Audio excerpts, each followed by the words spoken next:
cette chaîne YouTube si vous venez juste d'arriver. Si c'est pas le cas, peut-être que tout ce que je vais dire dans cette vidéo ne vous est pas du tout inconnu. Dans ce cas-là, fermez juste la vidéo et puis passez à autre chose.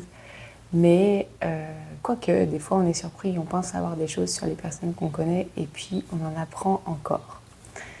Sinon, pour toutes les nouvelles personnes, c'est vraiment l'endroit où je vous conseille d'aller ici en premier pour en savoir un petit peu plus sur moi et sur comment je peux vous accompagner dans la relation avec vos chevaux. Si je prends le temps de faire cette vidéo, c'est parce que il y a plusieurs personnes récemment qui m'ont envoyé des messages pour savoir si j'étais capable de les aider dans tel ou tel domaine avec leurs chevaux. Et en fait, je pense que c'est surtout parce qu'il y a un manque de clarté au niveau de mon compte Instagram ou peut-être même sur mon site. Les personnes ont du mal à me ranger dans une catégorie parce que j'utilise beaucoup d'outils pour vous accompagner dans la relation avec vos chevaux. Donc je vais essayer de clarifier tout ça un petit peu plus ici, dans cette vidéo, et de rendre ça un petit peu plus digeste pour vous. Donc, ce que j'aime faire, ce que j'adore faire, c'est vraiment vous accompagner à créer une communication harmonieuse avec votre cheval, à creuser aussi la relation, à creuser la communication avec vous-même pour pouvoir la creuser aussi avec votre cheval. Et donc, pour faire cela, je vais utiliser plusieurs outils et donc c'est peut-être pour ça que parmi vous, il y en a qui ont pu croire que j'étais photographe. Puis c'est un peu de ma faute parce que j'avais aussi marqué ça dans ma bio pour juste avoir une étiquette à me mettre parce que je ne savais pas comment m'appeler. Et c'est vrai que parfois quand on va dans des institutions, je pensais à un moment, j'étais allée à, comment ça s'appelle déjà ? Oui, j'ai perdu le nom. La chambre du commerce et de l'industrie, enfin quelque chose comme ça. Et puis il m'avait demandé mon statut et je ne savais pas vraiment comment m'appeler. Et comme la photographie c'est un outil que j'utilise, je m'étais dit je vais mettre photographe, ça va parler à tout le monde, les gens vont savoir mettre quelque chose derrière. Sauf que finalement, ce que les gens mettent derrière photographe, c'est pas du tout ce que je fais lors des expériences photographiques que je propose. Donc c'est pour ça que j'ai vraiment envie de prendre le temps de détailler ça ici avec vous et de vraiment mettre ça au clair. Donc, je vais commencer par vous parler un petit peu de mon parcours parce que je pense que ça peut vous donner aussi une idée de qu'est-ce que j'ai en tête quand je parle de communication, quand je parle d'observation, quand je parle de construire une relation. Donc moi, j'ai grandi dans une famille où il y avait des chevaux, donc il y a toujours eu des chevaux autour de moi. C'est vraiment comme des membres de ma famille, en fait, les chevaux. Et j'ai du mal à imaginer ma vie sans eux. Et puis, d'ailleurs, il y a eu un moment donné dans ma vie où j'avais plus de chevaux autour de moi pendant 1 an et demi. Et ça a été vraiment très difficile pour moi de vivre sans ces animaux-là parce qu'ils ont toujours fait partie de mon quotidien.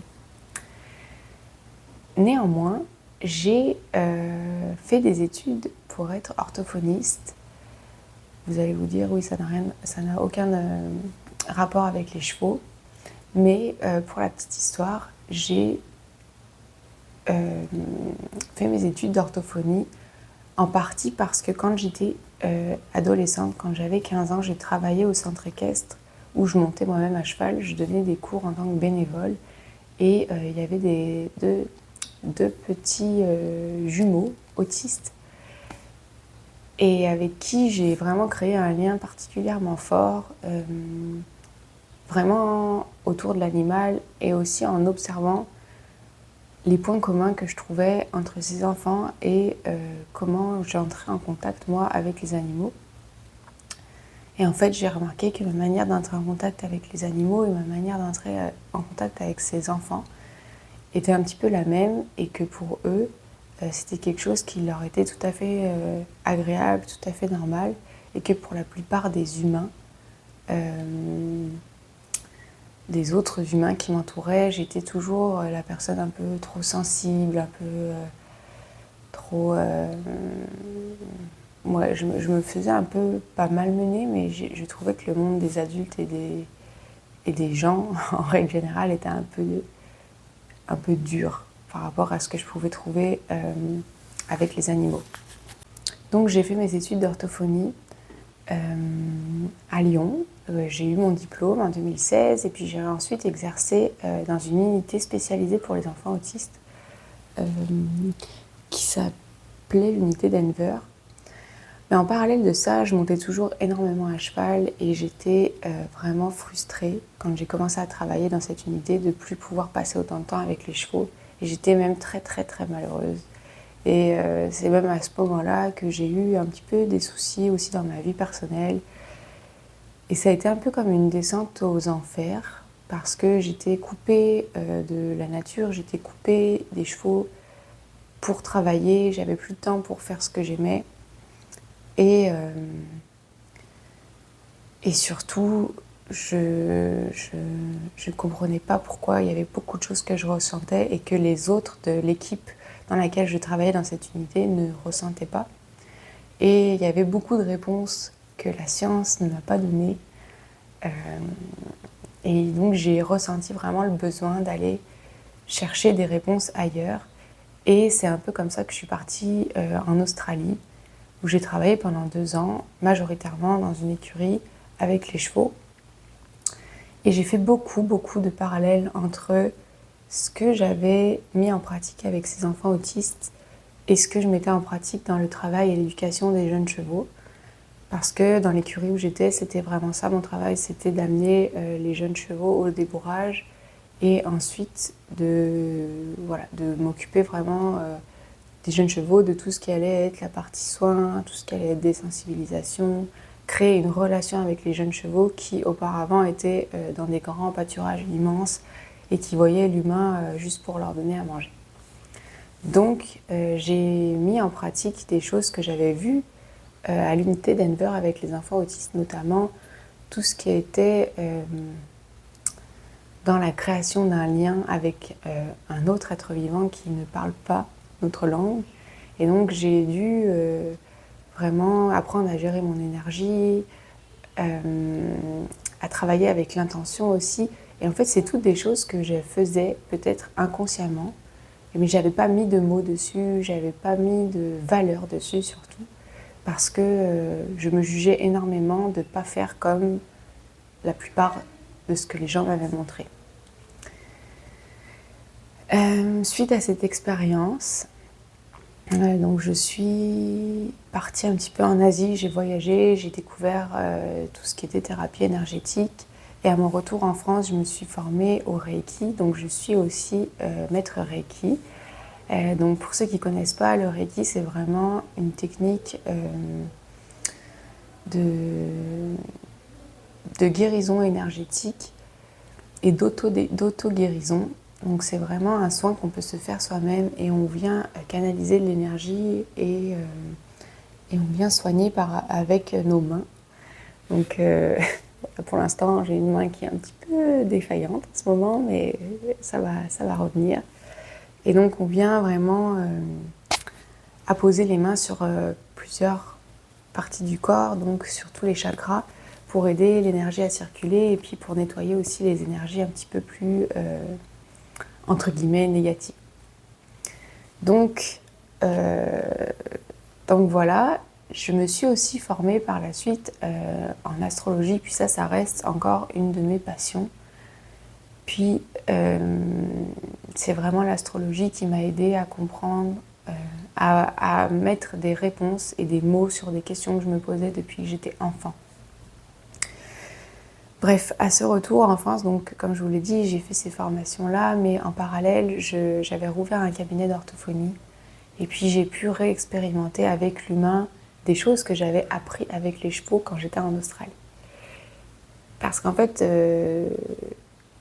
voilà, travailler juste avec les chevaux, j'adore ça, j'étais vraiment au top, mais j'avais aussi besoin de retravailler un peu avec l'humain.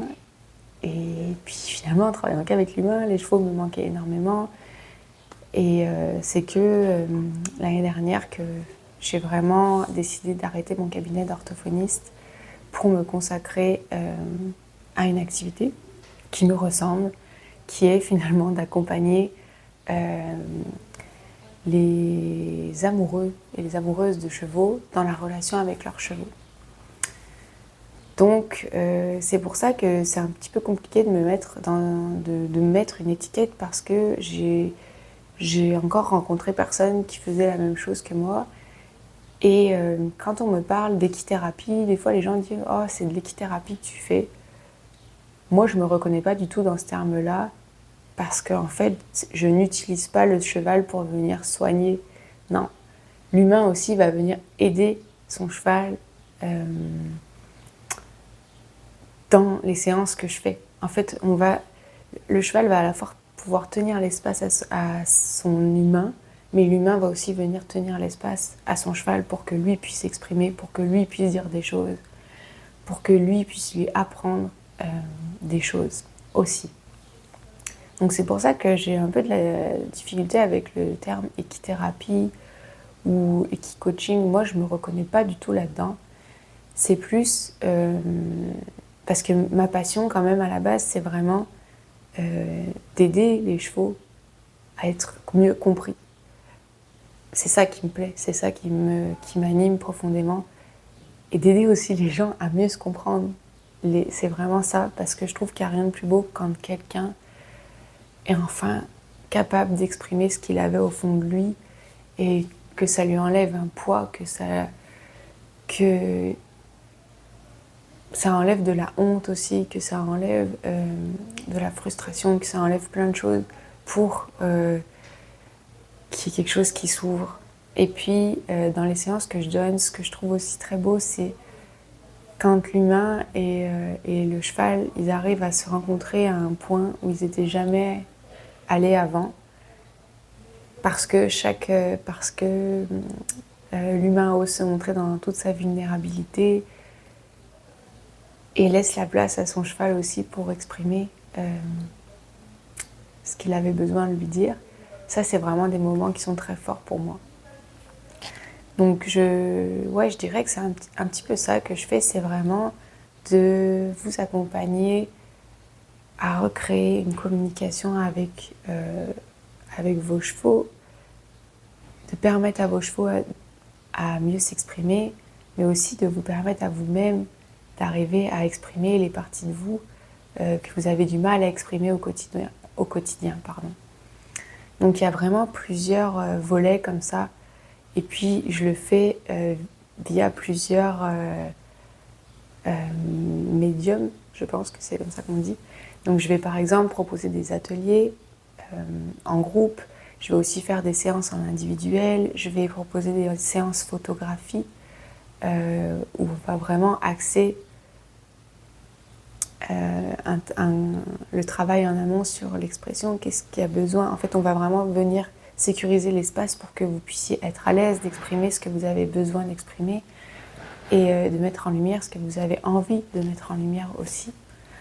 Donc c'est vraiment un peu un travail de recherche et puis en profondeur que j'aime faire avec les chevaux, mais aussi avec les gens. C'est vraiment pas d'aller au plus court pour avoir un résultat, c'est de s'amuser à aller creuser et à amener de la douceur sur ce qu'il y a besoin, là où on a besoin d'amener de la douceur, parce que souvent il y a beaucoup de choses qui ont été faites dans la dureté et dans la fermeté, en tout cas dans les clientes que j'accompagne. Donc voilà, j'espère que ça pourra répondre un petit peu à qu'est-ce que je fais, qui je suis. Mais ouais, c'est ça. Les expériences de ma vie et puis aussi les formations que j'ai fait, les gens que j'ai côtoyés, les chevaux que j'ai côtoyés, ça m'a forgé, ça m'a amené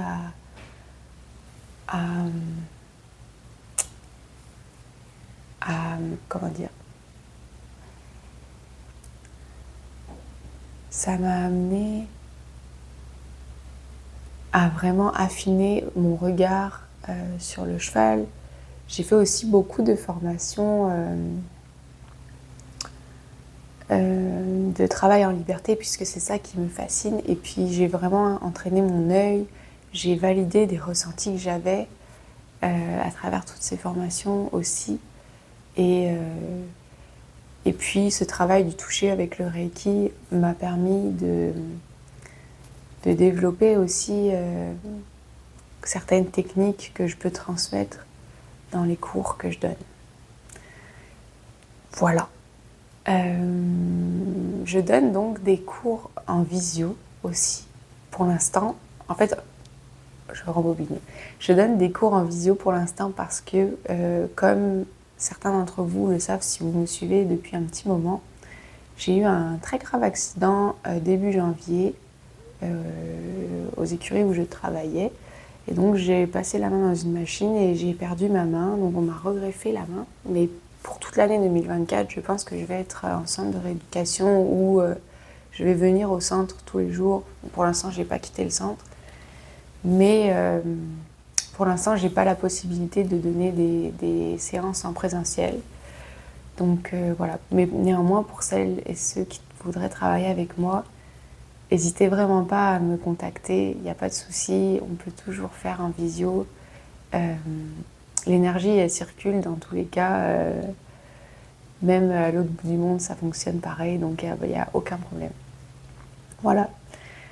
Je vais essayer de rendre mes offres un petit peu plus claires pour vraiment que ça soit plus facile pour vous de voir comment je peux répondre à vos besoins, à vos problématiques. Et voilà. Je vous embrasse et je vous dis à très bientôt. Merci d'avoir regardé cette vidéo jusqu'à la fin. N'hésitez pas à me poser des questions, à me faire des retours s'il y a des choses qui sont encore pas claires pour que je puisse vous revenir dans une prochaine vidéo. Allez, je vous souhaite une bonne journée. À très vite.